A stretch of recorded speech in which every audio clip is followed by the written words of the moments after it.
नमस्कार प्रेक्षको, C news Pune वृत्तदर्शन मध्ये आपलं स्वागत। पुण्यामध्ये वेगवेगळे कार्यक्रम नेहमीच घडत असतात। 11,000 लोकांना मिसळ खाण्याचा एक अभिनव उपक्रम सारंग सराफ यानं त्याच्या सहकाऱ्यांबरोबर आणि मनसेच्या बरोबर त्यांनी एक वेगळा उपक्रम केला। महात्मा फुले वाडा जो गंजपेठेमध्ये आहे, जिथे महात्मा फुले राहत होते, त्या ठिकाणी या मिसळीचे आयोजन केलं होतं। पुणे वृत्तदर्शननं टिपलेली ही दृश्य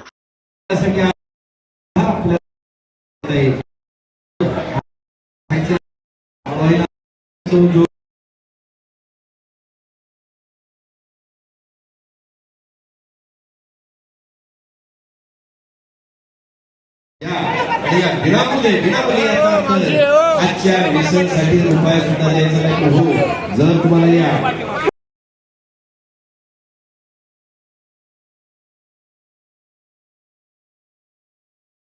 असेल तर आपला रुपया सुद्धा स्वीकारला नाही।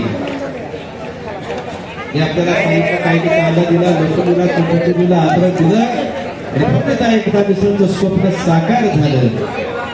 आपली जर इच्छा असेल तर याची याची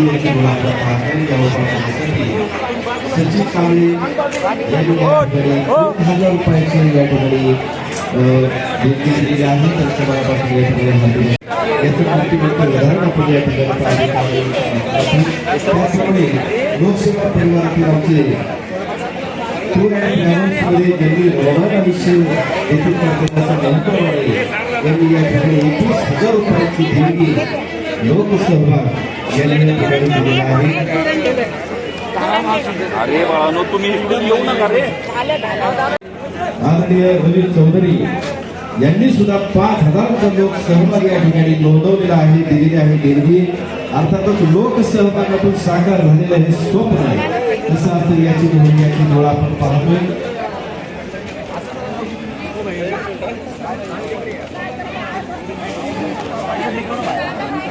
क्रांतीसूर्य महात्मा ज्योतिराव फुले करण्यासाठी सर्व बंधुमानी भगिनी विनंती।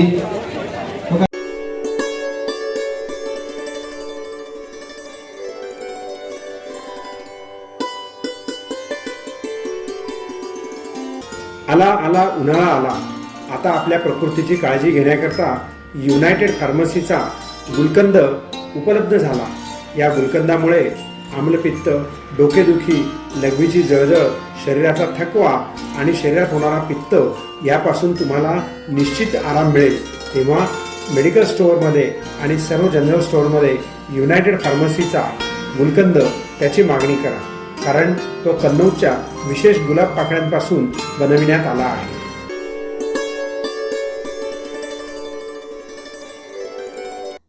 नमस्कार प्रेक्षको, सी न्यूज पुणे वृत्तदर्शनमध्ये मी संपादक डॉक्टर शैलेश गुजर। खानवडी या ठिकाणी महात्मा ज्योतिबा फुले यांचं वास्तव्यास काही काळ ते तिथं होते। खानवडीतील जागा त्यांना पेशव्यांनी 35 एकर दिली होती आणि पेशव्यांना फुलं सर्वत्र देण्याचं काम फुले परिवार करत होता। मूळ महात्मा फुल्यांचा जन्म हा सातारा जिल्ह्यातला, पण नंतर त्यांचं संपूर्ण परिवार कुटुंब पुण्यात आलं आणि त्यांनी फुलांचा आणि फळांचा आणि तरकारीचा व्यापार केला। तेव्हा खानवडीमध्ये त्यांचं वास्तव्य होतं। याकरता खानवडीच्या जिल्हा परिषद शाळेचं उद्घाटन मुख्यमंत्री देवेंद्र फडणवीस यांनी केलं आणि महिलांना 33% आरक्षण आज आपण देऊ शकतो, ते केवळ महात्मा ज्योतिबा फुले यांच्यामुळे, असं ठाम प्रतिपादन त्यांनी केलं।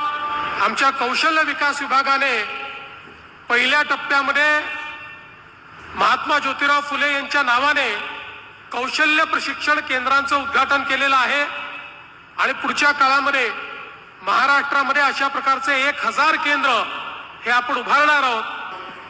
आज महात्मा ज्योतिराव फुले यांच्या एकूणच जीवनाचा आपण विचार केला तर अशा प्रकारचं विलक्षण व्यक्तिमत्व हे आपल्याला इतिहासामध्ये फार कमी वेळा पाहायला मिळतं।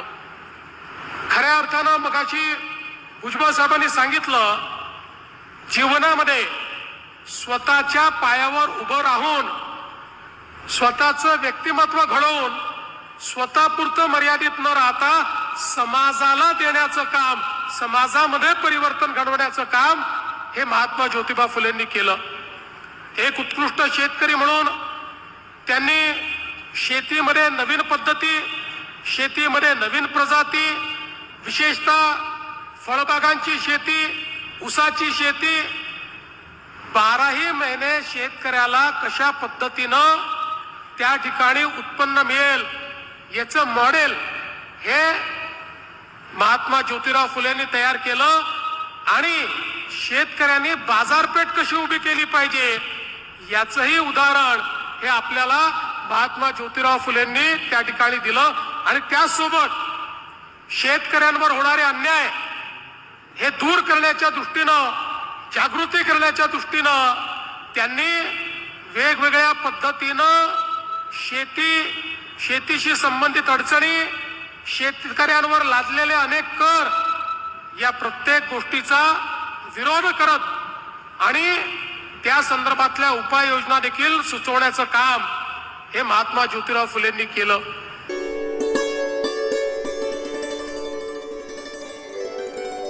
पुणे महापालिकेने उंडरी येथे अवताडे वस्तीमध्ये नियमबाह्य बांधकाम आणि रेडीमिक्स प्रकल्पावरती आज कठोर कारवाई करून 27,000 चौरस फूट जागा त्या ठिकाणी मोकळी करण्यात आली.